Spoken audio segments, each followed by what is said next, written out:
Bismillahirrahmanirrahim. Alhamdulillah hamdan katsiran thayyiban mubarakan fihi kama yuhibbu rabbuna wa yarda. Wa asyhadu an la ilaha illallah wahdahu la syarika lah. Wa asyhadu anna Muhammadan abduhu wa rasuluh. Sallallahu alaihi wa ala alihi wa sahbihi wa sallama tasliman mazida amma ba'd. Hai ma'asyiral ikhwah wa akhwati fillah rahimani wa rahimakumullah.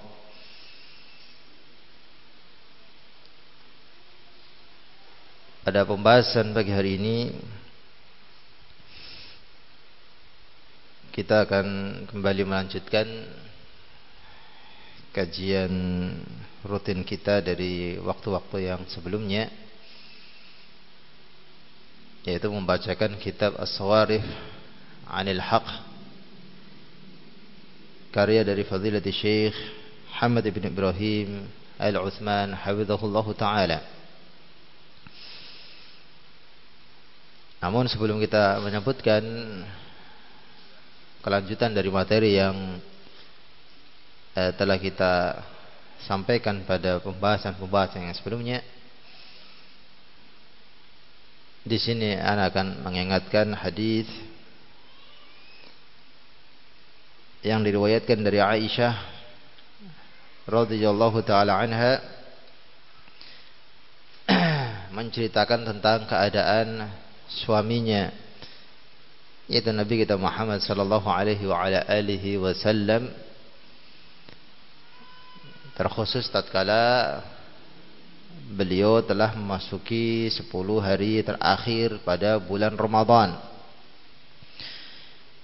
Kata Aisyah ummul mukminin radhiyallahu taala anha, kana Nabi sallallahu alaihi wa ala alihi wasallam idza dakhala al-'ashr ahya laylahu wa ayqadha ahlahu wa shadda al-mi'zar. Bahwasanya termasuk dari kebiasaan Nabi sallallahu alaihi wa ala alihi wasallam, bila beliau memasuki 10 hari terakhir pada bulan Ramadan, maka termasuk dari kebiasaan beliau alaihi salatu wassalam, beliau yang pertama ahya lailahu, menghidupkan seluruh dari malamnya. Disebutkan oleh mereka para ulama bahwasanya Nabi sallallahu alaihi wasallam menghidupkan malam terakhir di bulan Ramadan disebabkan karena keutamaan pada malam-malam tersebut. Dan dianjurkannya untuk seseorang menghidupkan keseluruhan malam 10 hari terakhir pada bulan Ramadan, tidak hanya dengan melakukan ibadah as-salat, tapi dengan berbagai macam bentuk dari amalan-amalan ketaatan kepada Allah Subhanahu wa taala. Apakah berbentuk qiraatul Quran, membaca Al-Quran, berzikir, salat, dan yang lainnya dari amalan-amalan ibadah ketaatan di sisi Allah Subhanahu wa ta'ala Rabbul Alamin. Dan tidak hanya Nabi sallallahu alaihi wa ala alihi wasallam menghidupkan malamnya, bahkan termasuk dari kebiasaan beliau, kata Aisyah, ayqadha ahlah, beliau juga membangunkan keluarganya, membangunkan istrinya untuk bangun agar bisa menghidupkan malam tersebut dengan melakukan amalan ketaatan kepada Allah Azza wa Jalla. Demikian pula anaknya, ia bangunkan untuk bersama-sama mendapatkan fadilah keutamaan dari sisi Allah Azza wa Jalla.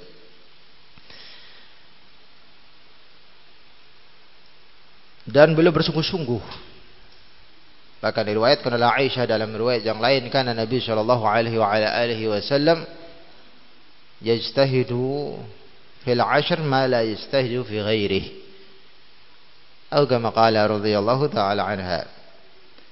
Termasuk dari kebiasaan beliau alaihi salatu wassalam, beliau bersungguh-sungguh ketika telah memasuki 10 hari terakhir pada bulan Ramadan, yang tidak sebagaimana biasa pada waktu-waktu yang sebelumnya.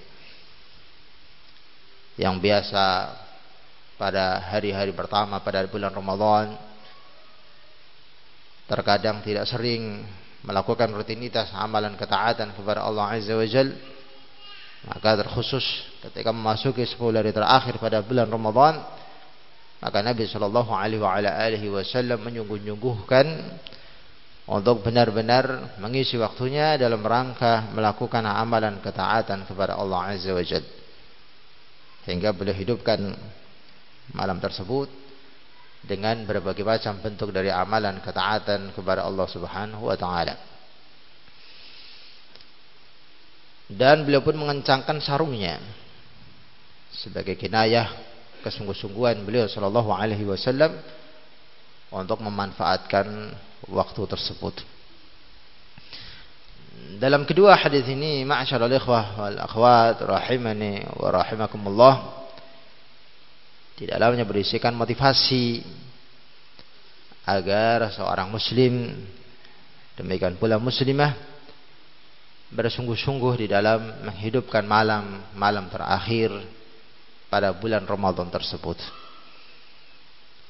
Menghidupkannya dengan membaca Al-Quran, menghidupkannya dengan melakukan Al-Qiyam, menjalankan sholat, ataukah dengan berzikir kepada Allah Azza wa Jalla.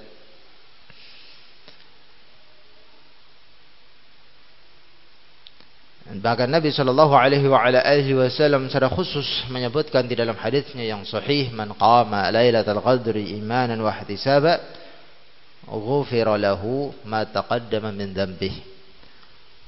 Barang siapa yang dia melakukan salat bertepatan pada malam Lailatul Qadar karena iman dan mengharapkan pahala dari sisi Allah Azza wa Jalla, maka niscaya Allah Azza wa Jalla akan mengampuni apa yang telah lewat dari dosa-dosanya. Di dalam beberapa riwayat yang lainnya menyebutkan bahwasanya kesungguh-sungguhan Nabi sallallahu alaihi wasallam untuk memanfaatkan waktu dari tiap malamnya di 10 hari terakhir pada bulan Ramadan adalah dalam rangka untuk mendapatkan malam dari Lailatul Qadar, yang Allah Azza wa Jalla secara khusus menurunkan satu surat yang menjelaskan tentang fadilah keutamaan malam tersebut. Inna anzalnahu fi Lailatul Qadar, Lailatul Qadri khairun min alfi syahrin, tanazzalul malaikatu warruhu fiha biidzni rabbihim min kulli amr, salamun hiya hatta matla'il fajr. Dalam ayat ini Allah Azza wa Jalla menyebutkan bahwasanya Allah Azza wa Jalla turunkan ayat Al-Quran untuk pertama kalinya kepada Nabi-Nya Muhammad sallallahu alaihi wasallam pada bulan Ramadan, dan bulan Ramadan tersebut terjadi pada malam Lailatul Qadar, sehingga tidak ada perbedaan antara ayat ini dengan ayat yang disebutkan dalam firman Allah Azza wa Jalla, in anzalnahu syahrul Ramadan alladzi unzila fihi al-Quran, karena malam Lailatul Qadar terjadi pada bulan Ramadan. Keutamaan beribadah atau keutamaan malam tersebut Allah Azza wa Jalla menyebutkan khairun min alfi syahr, lebih baik dibandingkan 1000 bulan.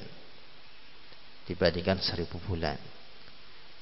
Kalau 1000 dibagi 12, karena 12 itu hitungan 1 tahun, berarti berapa tahun? 1000 dibagi 12. Ayo fadhal. Ana soalnya enggak punya kalkulator ini. 1000 dibagi 12.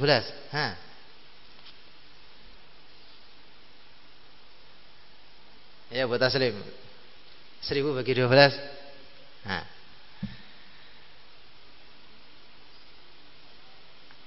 83. Nah, 83 tahun.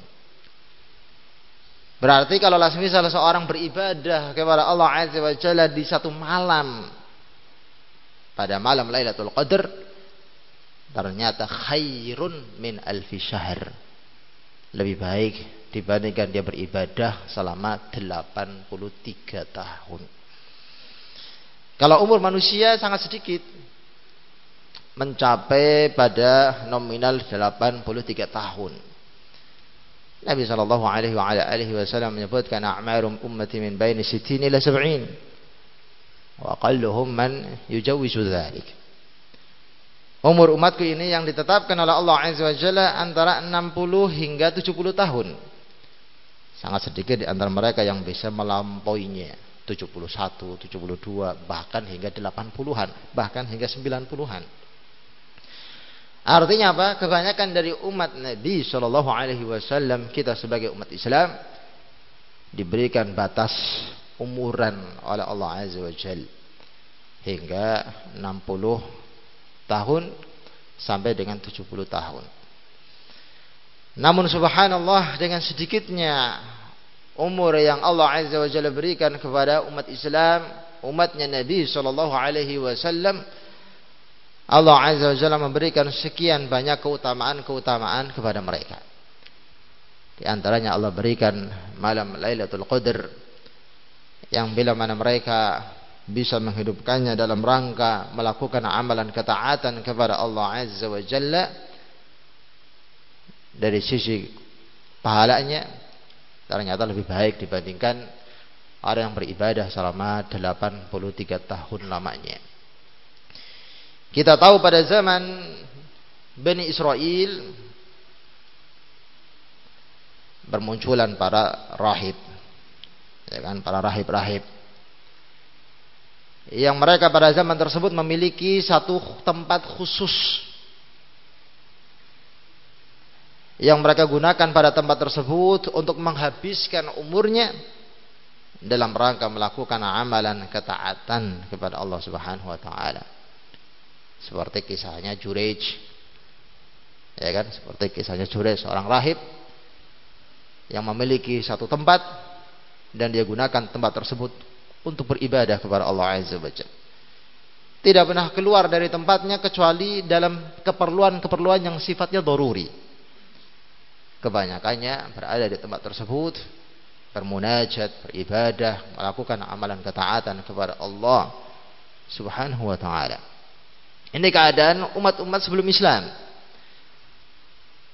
Namun umat Islam diberikan kemuliaan oleh Allah Azza wa Jalla dengan adanya malam Lailatul Qadar, tatkala mereka bisa memanfaatkannya dalam rangka untuk melakukan amalan ketaatan kepada Allah Azza wa Jalla, dari sisi pahalanya melebihi pahala seorang yang beribadah kepada Allah Azza wa Jalla selama 83 tahun lamanya. Ini keutamaan yang besar. Keutamaan yang besar. Karena itulah Nabi Shallallahu Alaihi Wasallam diceritakan oleh Aisyah menghidupkan malamnya dalam rangka untuk melakukan aktivitas dari berbagai macam amalan ibadah. Ternyata anjuran untuk seorang menghidupkan malam terakhir di bulan Ramadan tidak hanya bagi pria, bagi ummahat, bagi akhwat juga demikian. Hingga Nabi Shallallahu Alaihi Wasallam membangunkan para istri-istrinya agar terjaga di malam tersebut untuk juga sama-sama melakukan amalan ketaatan kepada Allah Subhanahu wa taala. Disebutkan dalam riwayat yang lainnya, Nabi Shallallahu Alaihi Wasallam menyebutkan tentang keadaan seorang hamba yang paling baiknya di sisi Allah Azza wa Jalla, yaitu seorang yang terjaga di malam harinya kemudian membangunkan keluarganya. Fa'in aba, bila seorang istri membangunkan suaminya kemudian suaminya bermalas-malasan, atau dalam lafaz tersebut juga disebutkan bila mana seorang suami membangunkan istrinya sementara ia bermalas-malasan, nadhaha wa nadhahat fi wajhi atau fi wajhil ma, dia memersihkan air di wajah sang istri atau sang suami agar terjaga dan beribadah kepada Allah Azza wa Jalla di malam tersebut. Nah,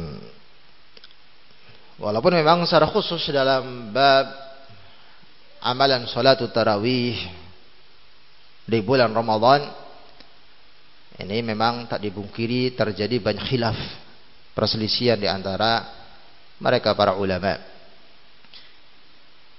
Dimulai dari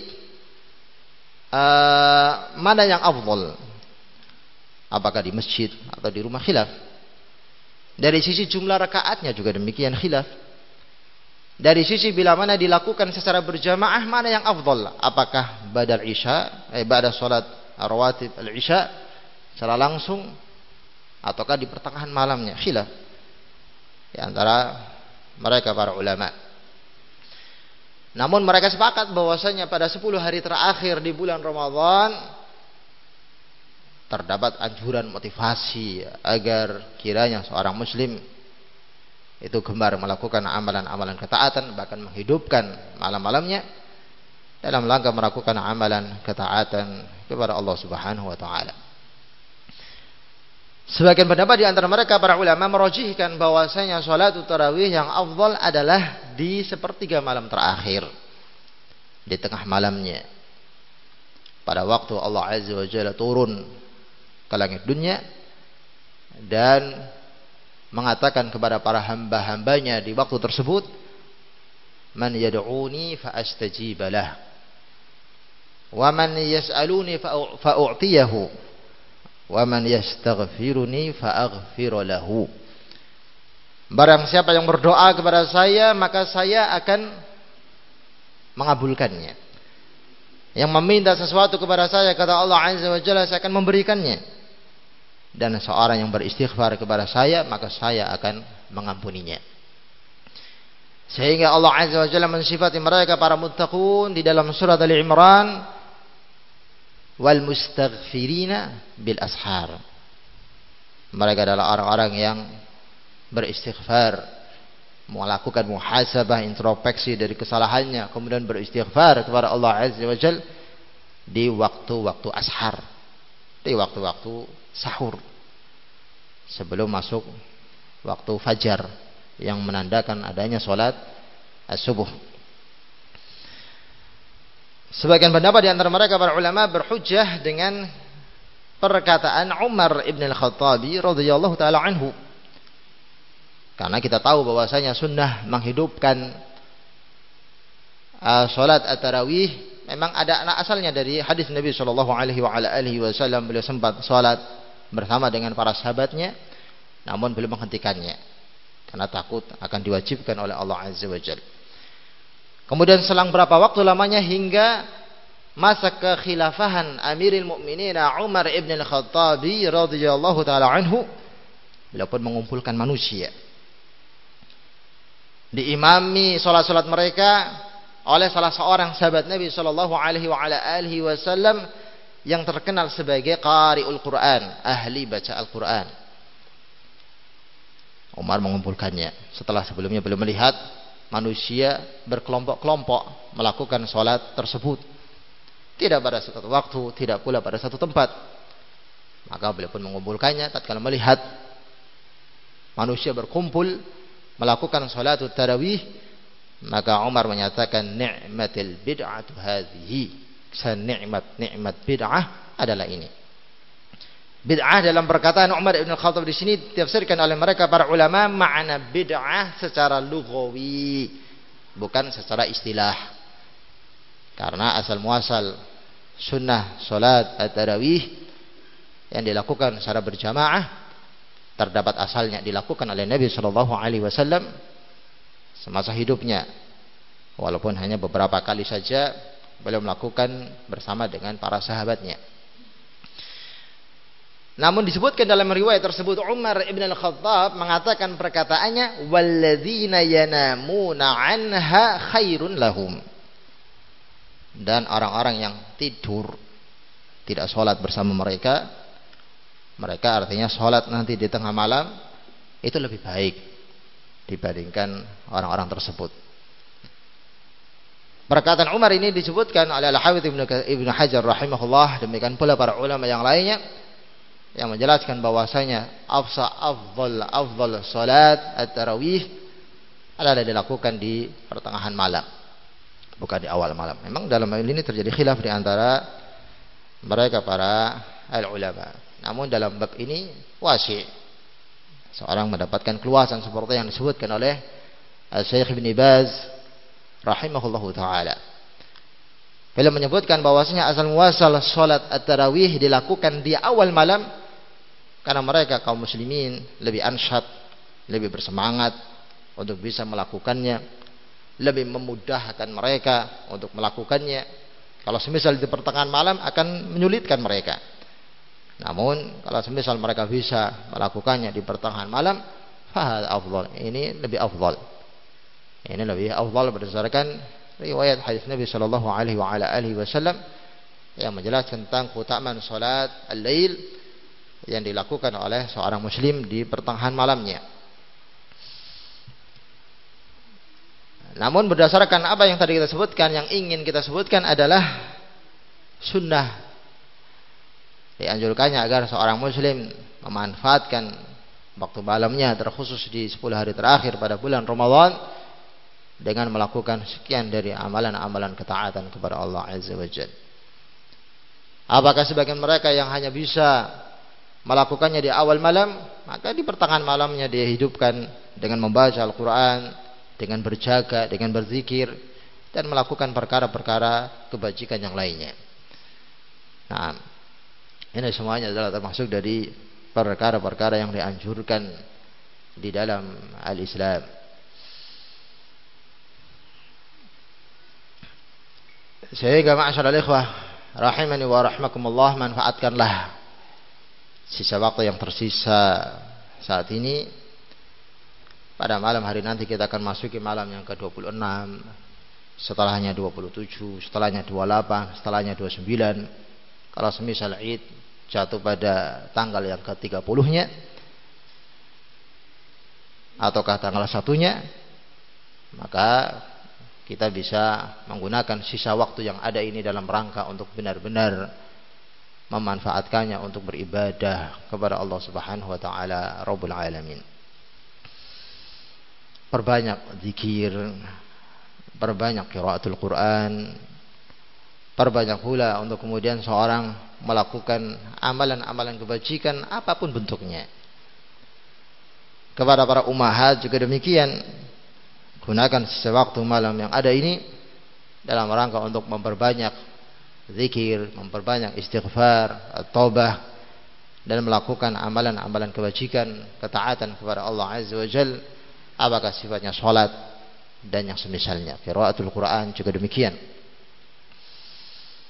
Karena disebutkan dalam riwayat yang lainnya, barang siapa yang diharamkan untuk mendapatkan malam tersebut, maka seakan-akan dia telah diharamkan mendapatkan sekian besar dari amalan kebajikan. Terluputkan dari sekian amalan-amalan kebajikan adalah merupakan kerugian yang besar. Kerugian yang besar.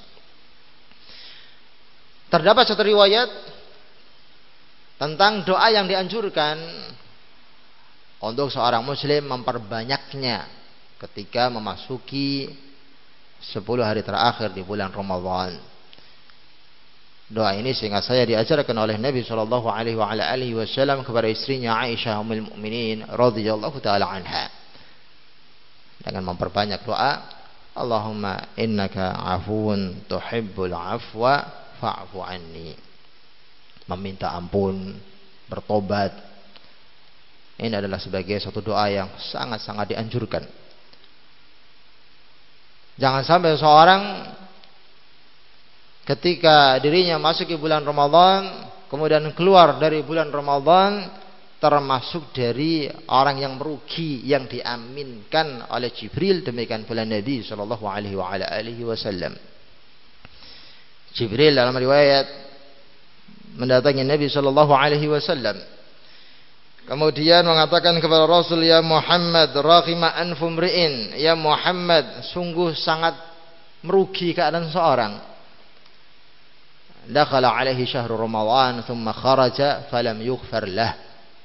Tatkala ia masuk bulan Ramadan, ketika keluar dosanya belum dimaafkan, diampuni oleh Allah Subhanahu wa taala. Qul amin faqultu amin. Katakanlah amin, maka saya pun mengaminkannya. Kerugian yang besar. Kerugian yang besar. Sehingga di 10 hari terakhir di bulan Ramadan ini Nabi Shallallahu Alaihi Wasallam memotivasi agar seorang Muslim memperbanyak kalimat taubat tersebut. Ia lantunkan sebagai zikirnya di sujudnya dan di waktu-waktu ia bisa untuk menyampaikannya kepada Allah Subhanahu Wa Taala. Dalam pembahasan ini sebagai peringatan kepada mereka para imam sholat, agar memberikan kesempatan kepada para jamaah-jamaah yang ada di belakangnya untuk berdoa kepada Allah Subhanahu wa taala. Jangan menjadi imam yang seperti kuda pacu. Cepat gerakannya, sujudnya cepat. Nah, tidak ada kesempatan atau seakan-akan tidak memberikan kesempatan kepada jamaah yang berada di belakangnya untuk mereka berdoa kepada Allah Subhanahu wa taala. Padahal Nabi sallallahu alaihi wasallam menyebutkan dalam hadisnya, aqrabu ma yakunul 'abdu min rabbih fahuwa sajid fa'aktsiru fihi du'a. Tempat yang paling dekat antara seorang hamba dengan Rabb-nya adalah ketika dia sujud. Maka perbanyaklah kalian berdoa kepada Allah Subhanahu wa taala.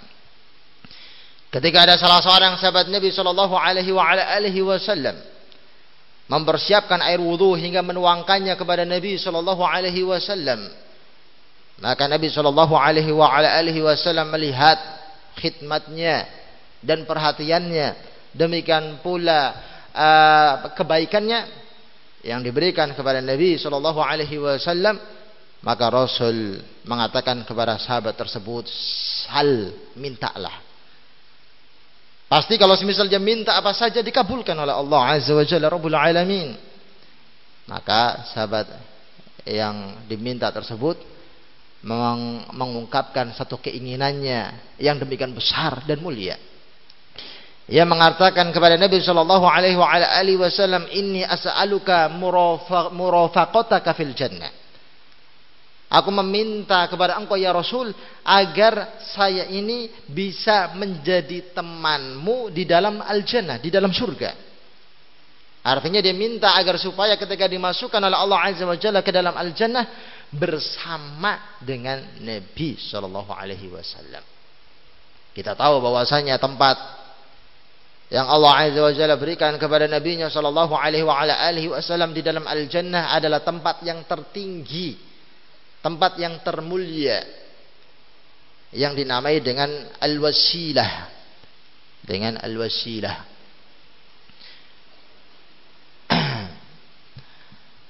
Naam. Sehingga Nabi sallallahu alaihi wasallam mengatakan kepada sahabat tersebut, "Apakah ada permintaan yang lainnya?" Ia mengatakan tidak.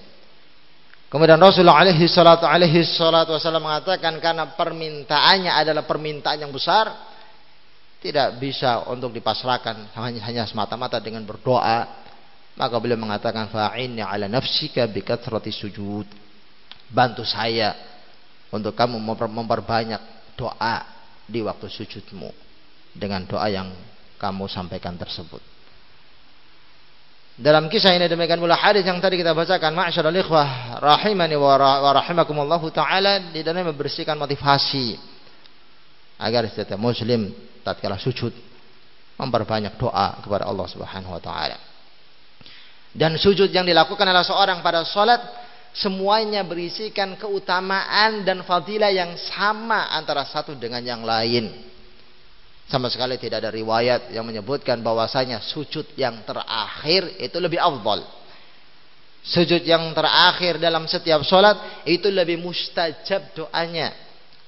Sehingga termasuk dari kesalahan sebagian seorang yang sholat, ketika pada sujud terakhir dia memperlama dan memperpanjang sujudnya. Ketika hendak salam baru dia berdiri.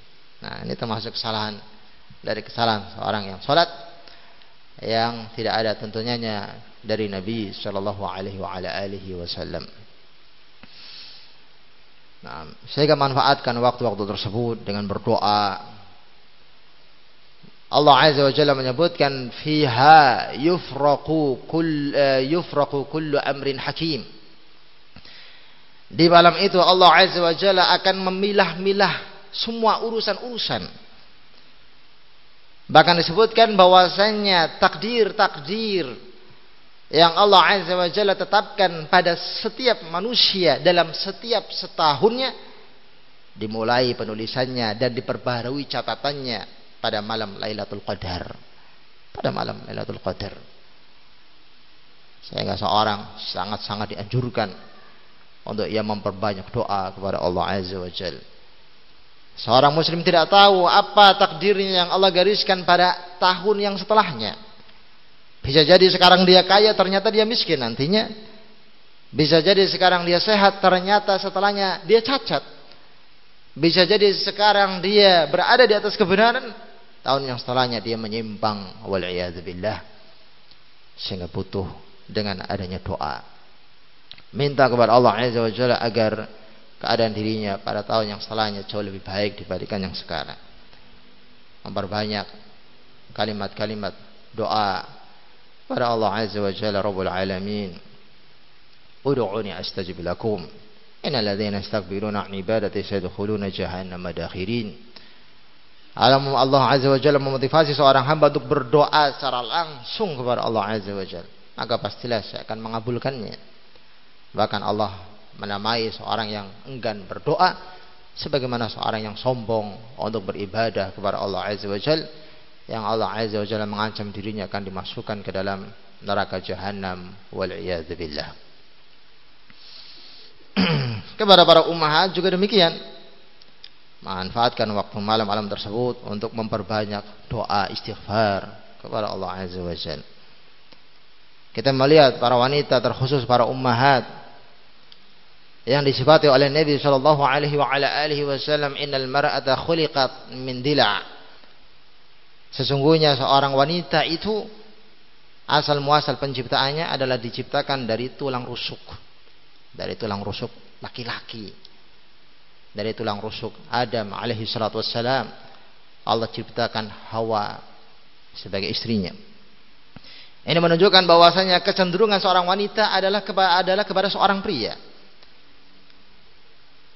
Rasa tumakninah, ketentraman, kebahagiaan seorang wanita ini terletak pada keadaan seorang pria. Sebagai tulang rusuk akan semakin menyempurnakan orang yang memilikinya. Namun Nabi Shallallahu Alaihi Wasallam menyebutkan bahwasanya tulang yang sebagai asal penciptaan para wanita adalah diambil dari tulang rusuk yang bengkok, menunjukkan bahwasanya seringnya dia kufur, seringnya dia tidak mentaati suami, seringnya dia tidak menggubris keadaan suaminya. Ini sifat wanita demikian, sifat seorang wanita demikian. Kalau semisal kita mencari seorang wanita yang penurut, yang penyayang, yang taat, sangat-sangat langka, sangat-sangat jarang. Tabiat wanita demikian, kata Nabi sallallahu alaihi wasallam, tidak bisa dirubah. Dan ini kita saksikan. Terkadang ada seorang wanita yang pintar, piawai di dalam masak. Sebelum menikah, wah, si fulana jago masak, pintar buat kue. Ternyata ketika dita'aruf, ketika dinazar, ada cacatnya. Mungkin cacatnya dari fisiknya, mungkin cacatnya dari perangainya, dari sifatnya, atau dalam perkara yang lainnya. Ketika kita mendengarkan ada seorang akhwat yang muti'ah, yang taat kepada suaminya, pasti ada cacatnya. Mungkin kurang pintar dalam memasak, kurang piawai dalam mengurusi suaminya, dan yang semisalnya. Nah, ada cacatnya. Hingga Syekh Muhammad bin Shalih Al-Utsaimin rahimahullahu taala beliau menyebutkan, innan nisa la budda laha minal aib mahma takun. Oh, kama qala rahimahullah. Sesungguhnya seorang wanita pasti punya aib. Bagaimanapun keadaan wanita tersebut. Beliau menyebutkan kalimat ini dalam mensyarah hadis Nabi alaihi salatu wassalam, innal mar'ata khuliqat min dila', dalam kitabnya Riyadhus Shalihin. Bagaimanapun keadaannya, baik dia sebagai seorang wanita yang taat kepada Allah Azza wa Jalla, pasti punya cacatnya. Baik dia sebagai seorang wanita yang penyayang kepada anaknya, pasti punya cacatnya. Dan cacat seorang wanita identiknya adalah dalam bab muamalah mereka dengan suaminya. Karena itulah Nabi sallallahu alaihi wasallam menyebutkan dalam hadisnya, ya ma'syaran nisa tasaddaqna wa akthirna minal istighfar fa inni ra'aitukunna aktsara ahli nar. Wahai para wanita-wanita, bersedekahlah kalian dan memperbanyaklah kalian beristighfar kepada Allah Azza wa Jalla, karena sesungguhnya saya melihat kebanyakan di antara kalian itu termasuk dari kalangan penduduk neraka jahanam. Kalimat ini Nabi Shallallahu Alaihi Wasallam sampaikan kepada para wanita-wanita pada zamannya, wanita-wanita generasi sahabat Nabi Shallallahu Alaihi Wasallam yang menyaksikan secara langsung Nabi Shallallahu Alaihi Wasallam, yang beriman kepada beliau alaihi salatu wassalam, yang taat kepada Nabi Shallallahu Alaihi Wasallam. Namun Rasul menyebutkan peringatan tersebut kepada mereka, menunjukkan bila mana para wanita-wanita pada generasi sahabat Rasul diperingatkan dengan peringatan yang keras oleh Nabi Shallallahu Alaihi Wasallam, dinyatakan sebagai penghuni neraka jahanam yang paling banyaknya, diperintahkan untuk memperbanyak istighfar, dinyatakan sebagai seorang wanita yang banyak mengingkari kebajikan suaminya, menunjukkan keadaan wanita yang ada pada generasi setelahnya hingga generasi saat kita ini lebih pantas dan layak untuk lebih ditekankan agar melakukan perkara-perkara tersebut, memperbanyak sedekah, memperbanyak istighfar kepada Allah Azza wa Jalla, secara khusus bertobat kepada Allah Azza wa Jalla dari kesalahan-kesalahan yang sering dia lakukan perihal hak-hak suaminya, yang mungkin dia sering mangkir, yang mungkin dia sering tidak taat, yang mungkin dia sering emosi dan yang semisalnya. Perbanyak dengan beristighfar kepada Allah Azza wa Jalla Rabbul Alamin. Di dalam hadis yang mulia ini, ma'asyiral ikhwah rahimani wa rahimakumullah taala, Nabi sallallahu alaihi wasallam menyebutkan adanya itsbat dan nafi. Itsbat penetapan bahwasanya para wanita-wanita adalah sebagai penduduk neraka jahanam yang paling banyaknya. Adanya penafian bahwasanya dianjurkan bagi seorang wanita untuk kemudian melepaskan predikatnya sebagai ahli nar untuk memperbanyak bersedekah, memperbanyak beristighfar kepada Allah Azza wa Jalla Rabbul Alamin. Dan kesempatan di bulan Ramadan ini demikian banyak amalan-amalan untuk seorang wanita muslimah bisa mewujudkan kedua hal tersebut. Nah, sehingga memperbanyaklah amalan-amalan ketaatan kepada Allah Subhanahu wa taala, memperbanyak istighfar, memperbanyak tobat, beristighfar, bertobat kepada Allah Azza wa Jalla adalah amalan yang sangat-sangat ditekankan oleh mereka para wanita muslimat.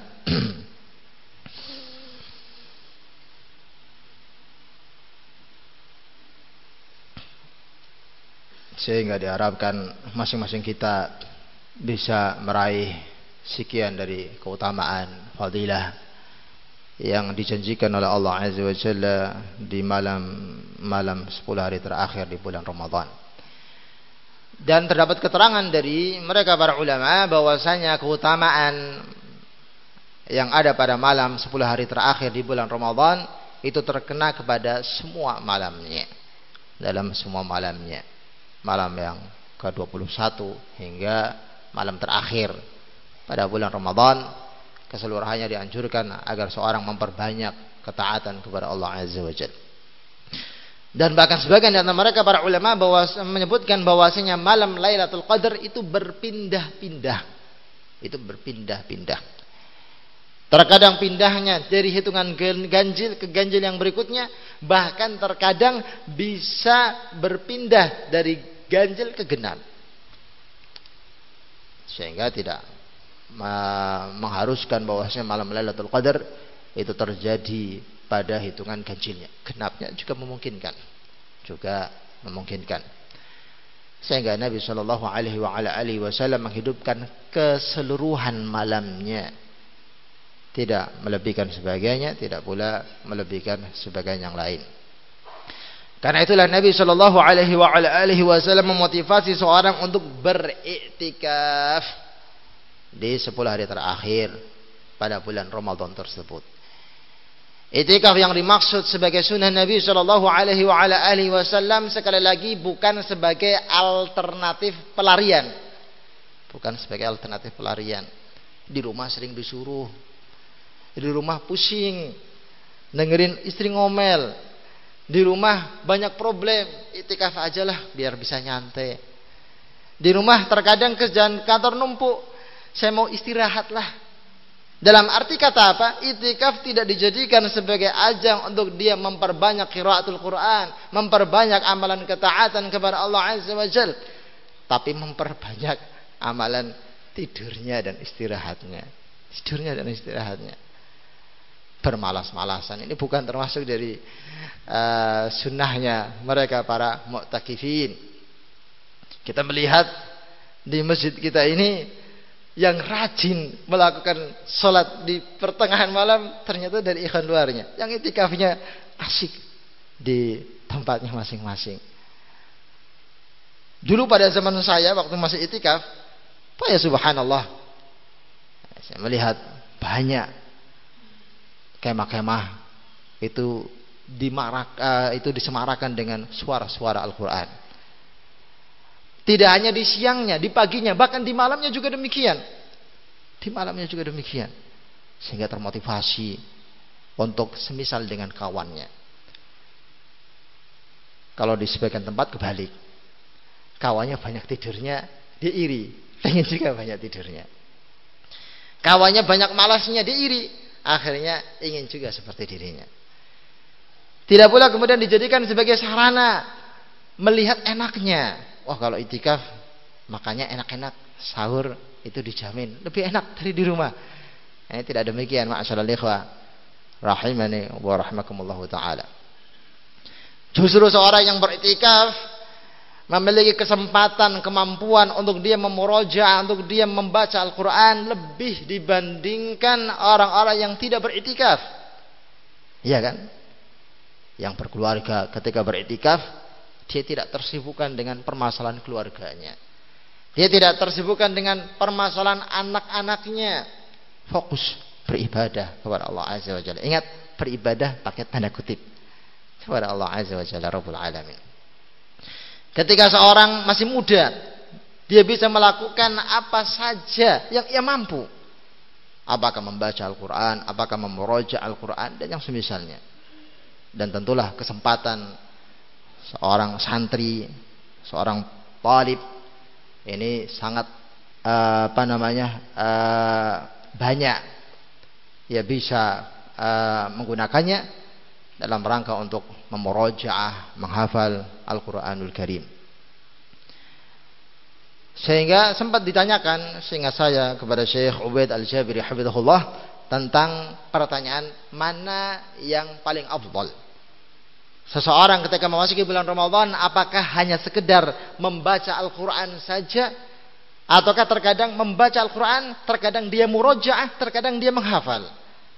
Maka Syekh Ubaid Al-Jabiri hafizahullah menyebutkan yang kedua lebih afdal.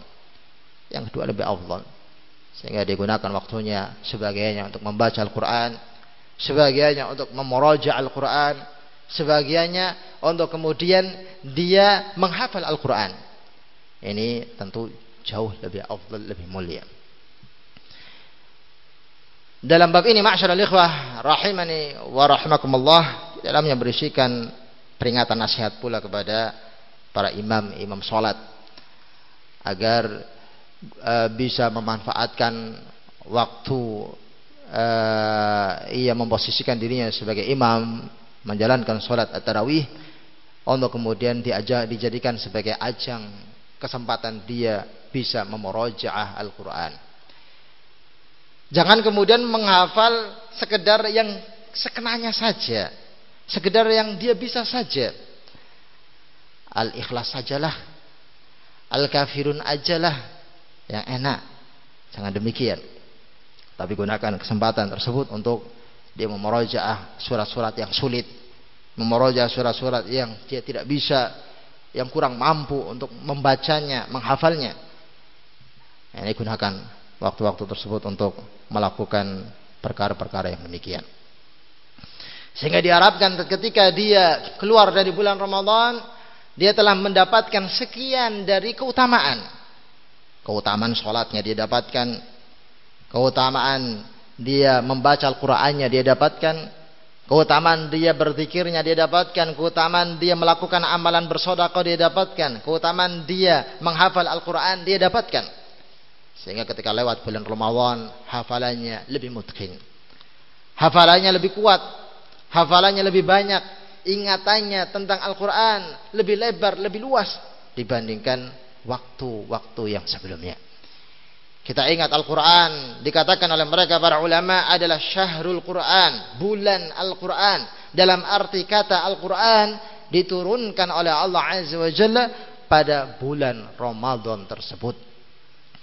Bahkan diriwayatkan bahwasanya Nabi Shallallahu Alaihi Wasallam di setiap malamnya pada bulan Ramadan didatangi secara khusus oleh malaikat Jibril alaihi assalatu wassalam, yang pada malam tersebut itulah Jibril berkesempatan mengajarkan kepada Rasul sallallahu alaihi wasallam Al-Qur'anul Karim. Disebutkan oleh mereka para ulama dengan kisah hadis tersebut bahwasanya amalan yang afdal, yang mulia, yang dimotivasi seseorang untuk memperbanyaknya pada bulan Ramadan adalah seputar Al-Qur'an. Seputar Al-Qur'an. Apakah sifatnya memperbanyak tilawahnya? Apakah sifatnya mendalami ilmu qiraahnya? Apakah sifatnya menghafalnya? Apakah sifatnya mengkaji tafsirnya? Apakah sifatnya mentadabburinya? Mengerti maknanya? Ini amalan-amalan yang afdal yang dilakukan dan dimotivasi seorang untuk memperbanyaknya pada bulan Ramadan. Demikian nikmat dan enak kalau semisal kita baca Al-Quran dalam keadaan tahu artinya. Demikian nikmat kalau semisal kita membaca Al-Quran dalam keadaan tahu tafsirnya. Demikian nikmat. Nah, hingga sebagian salaf ketika akan amputasi salah satu dari anggota tubuhnya, tidak menolak untuk kemudian dikasih obat bius, dikasih obat mati rasa, disuruh untuk dibawakan Al-Quran, yang meminta kepada sang tabib kapan dia melihat dirinya ketika membaca Al-Quran terlihat kekhusyukannya, maka diperintahkan untuk sesegera mungkin memotong kakinya. Dikasih Al-Quran, dia baca, ketika mentadaburi, ketika terlihat tanda khusyuknya, dipotonglah salah satu dari anggota tubuhnya tersebut. Ini ma'asyiral ikhwah rahimani wa rahimakumullahu ta'ala. Allah sifati Al-Quran dalam surat Az-Zumar, taqsha'irru minhu juludul ladzina yakhshawna rabbahum thumma talinu juluduhum wa qulubuhum ila dzikrillah dzalika hudallahi yahdi bihi man yasha. Itulah Al-Quran yang ketika dibaca, yang ketika didengarkan, yang ketika diresapi, ditadaburi akan menyebabkan taqsha'irru minhu juludul ladzina yakhshawna rabbahum, bergetar kulit-kulit orang-orang yang memiliki rasa takut kepada Allah Azza wa Jalla, merinding, takut. Tsumma talinu juluduhum, dengan bergetarnya kulit-kulit mereka yang didasari dengan rasa takut kepada Allah Azza wa Jalla, menyebabkan melunaknya hati-hati mereka tersebut menjadi lunak. Sehingga Allah Azza wa Jalla menyebutkan dalam surat Al-Baqarah, "Tsumma qasat qulubuhum min ba'di dzalika fahiya kal hijarati aw ashaddu qaswah." Kemudian setelahnya menjadi keraslah hati-hati mereka orang-orang kufar, seperti halnya kerasnya batu, ataukah lebih keras dari kerasnya batu tersebut. Dalam keadaan sebagian batu, dalam keadaan fa'inal hijarah, dalam keadaan batu-batu tersebut, kata Allah Azza wa Jalla, ketika turun jatuh dari tempat yang tinggi kemudian memecahkan dirinya, terpecahnya dirinya dan turunnya dirinya adalah didasari karena takutnya dirinya kepada Allah Subhanahu wa taala. Batu saja punya rasa takut kepada Allah Azza wa Jalla. Batu yang demikian keras memiliki rasa takut kepada Allah Azza wa Jalla. Maka apalagi hati yang lebih lunak, dipegang, yang tidak sekeras batu secara fisiknya, maka sangat-sangat memungkinkan dirinya untuk bersegera memiliki rasa takut kepada Allah Subhanahu wa taala Rabbul Alamin. Kemudian Allah Azza wa Jalla menyebutkan dalam surat Az-Zumar tersebut, "Dzalika hudallah yahdi bihi man yasha." Itu adalah petunjuk, hidayah yang Allah berikan. Hidayah tersebut kepada siapa saja yang dikehendaki oleh Allah Azza wa Jalla. Ini menunjukkan sifat dari sifat-sifat mereka, orang-orang yang diberikan hidayah oleh Allah Azza wa Jalla adalah mereka orang-orang yang ketika mendengarkan Al-Quran memiliki sifat-sifat seperti yang disebutkan. Mereka orang-orang yang ketika membaca Al-Quran memiliki sifat-sifat seperti yang disebutkan. Mereka yang tatkala mentadabburi Al-Quran memiliki sifat-sifat seperti sifat-sifat yang disebutkan. Sehingga seorang yang ketika membaca Al-Quran tidak memiliki sifat-sifat tersebut adalah keadaan seorang yang dipalingkan oleh Allah Azza wa Jalla dari hidayah. Wal'iyadzu billah. Ini ma'asyiral ikhwah rahimani wa rahimakumullahu ta'ala.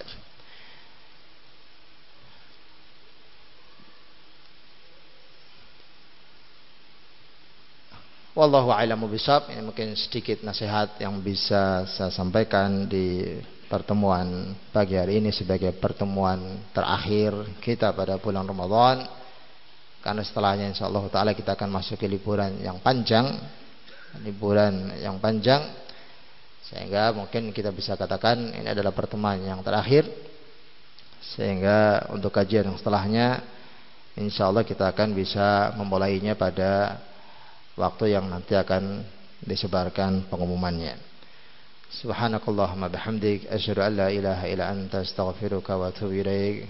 Wassalamualaikum warahmatullahi wabarakatuh.